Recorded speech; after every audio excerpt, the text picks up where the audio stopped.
Assalamualaikum teman-teman, welcome to my channel. Jangan lupa like, comment, and subscribe ya. Kita kembangin channel ini bareng-bareng. Happy watching.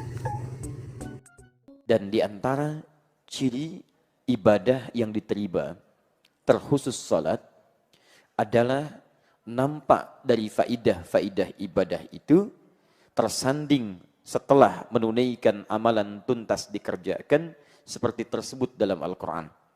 Di antara ciri ibadah diterima, ternyata salah satunya adalah nampak perubahan-perubahan karakter yang diistilahkan oleh Nabi dengan nama akhlak yang mengiringi proses keberhasilan ibadahnya.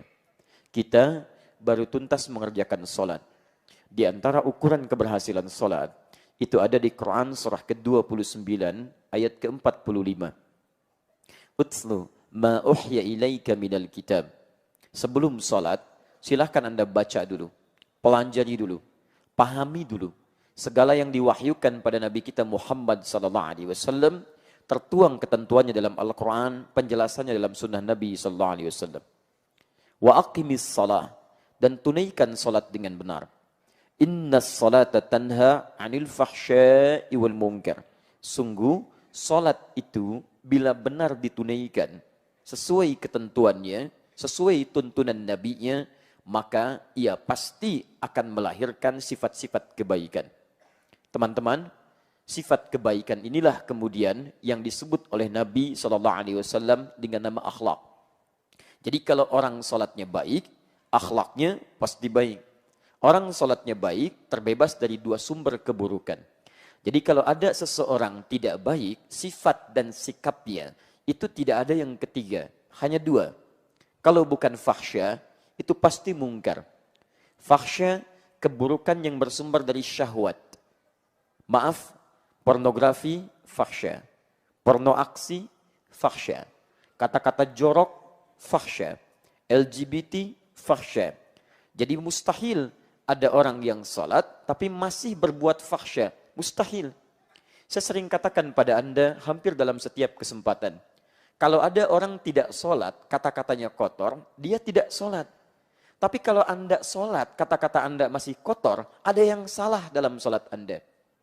Anda sholat, lisan memang tidak kotor, tapi tulisan kanannya, tulisan tangannya masih kotor. Saya sering katakan, maaf, jemari yang tahiyat, telunjuk yang mengerjakan tahiyat, tidak akan pernah tergerak untuk berbuat maksiat.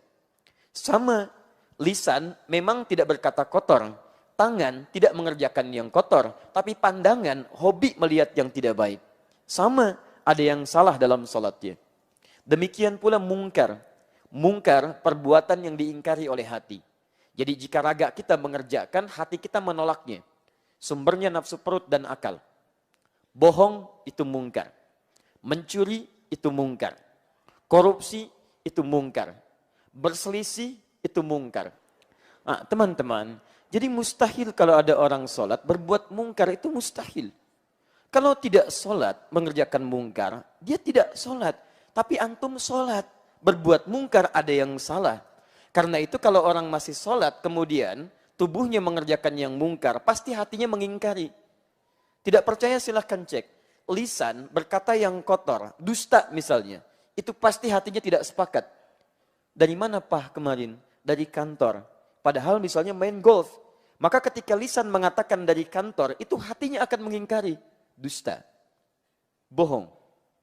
Antum keluar dari sini, coba iseng-iseng pakai alas kaki teman yang lain. Pakai sendal orang lain. Begitu antum kenakan, hati Anda akan menolaknya. Itu bukan punya kamu. Tinggalkan, ganti. Kembalikan pada milikmu. Itu mungkar.